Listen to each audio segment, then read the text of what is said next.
Salam alaikum. Bon, on va continuer à corriger les exercices de la série 1 pour les ondes mécaniques progressives. Exercice 3.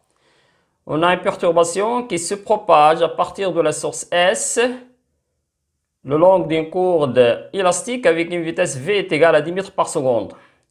Le schéma de la figure ci-contre, voilà la figure, représente la variation de l'élongation de la source en fonction du temps.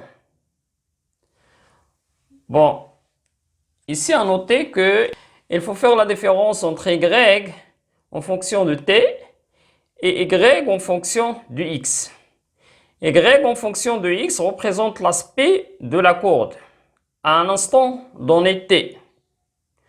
Bon, on peut tirer à partir de l'aspect de la courbe la distance parcourue par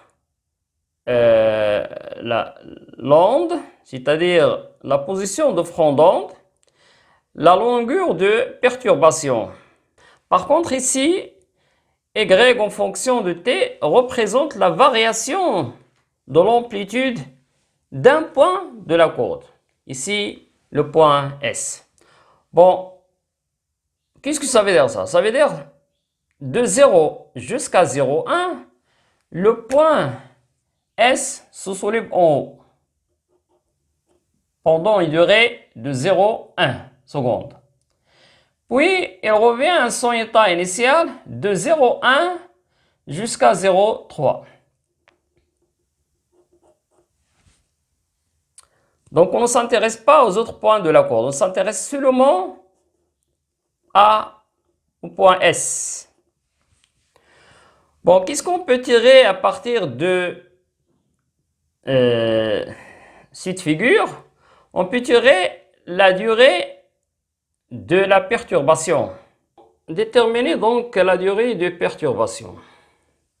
Donc, question 1, donc soit delta t, la durée de perturbation.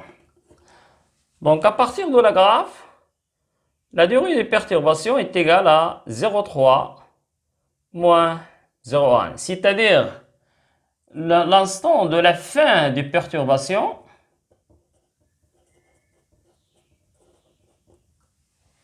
et moins l'instant de début de perturbation.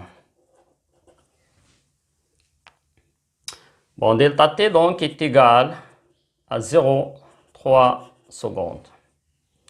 Bon, la deuxième question, calculer le retard du point M par rapport à S. Donc, on sait que chaque point de la courbe répète le même mouvement de la source avec un retard tau. Donc, tau est égal à quoi? Est égal à SM sur V. Donc, il est égal à 4 sur 10, donc 0,4 secondes. La troisième question, représenter la variation de l'élongation du point M en fonction du temps. Bon, c'est-à-dire on va représenter Y en centimètres en fonction du temps en secondes. Bon, chaque division représente 0,1 seconde.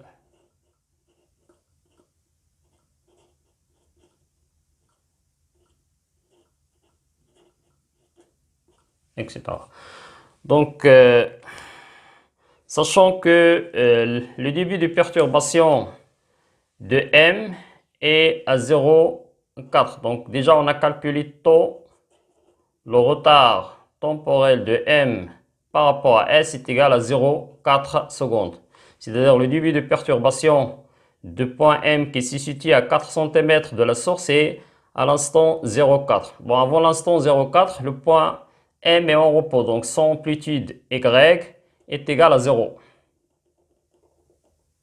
Bon, la durée de perturbation ici, donc on a calculé la durée de perturbation c'est 0,3, donc 0,3 plus 0,4, c'est-à-dire est égal à l'arrêt ou bien la fin de perturbation est à 0,7.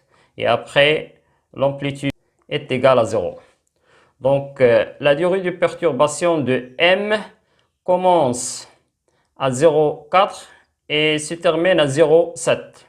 Et elle a la même allure que 2.S. C'est-à-dire après 0,1 du début de perturbation, l'amplitude est maximum. C'est la même chose ici. Après 0,1 donc 0,1 plus 0,4, l'amplitude est maximum est égale à 5 cm. Puis, elle revient, donc l'amplitude diminue, c'est-à-dire le point revient à son état initial à l'instant 0,7 secondes. Donc, à partir de cette courbe, donc on a taux qui est égal à 0,4 moins 0, donc est égal à 0,4 secondes. La durée de perturbation, delta t, qui est égal à 0,7 moins 0,4, c'est-à-dire 0,3. Donc, sachant qu'on a V, donc on peut calculer L, la longueur de perturbation. L qui est égale à V fois delta t.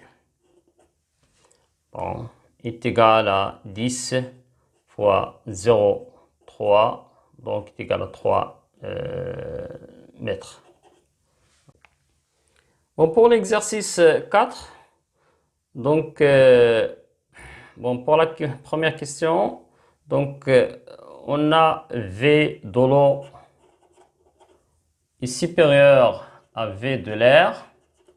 Donc, vous remplacez V par son expression et démontrer que T, l'instant d'arrivée de l'onde sonore à R2, est inférieur à l'instant d'arrivée de l'onde sonore à R1.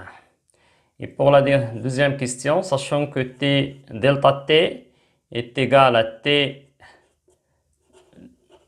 l'instant d'arrivée de l'onde sonore au récepteur R1 moins T, l'instant d'arrivée de l'onde sonore à R2, vérifiez que D, la distance D qui sépare les récepteurs d'émetteurs est égale à delta T sur 1 sur V d'air moins 1 sur V de l'eau. Puis vous faites l'application numérique. Merci et à bientôt.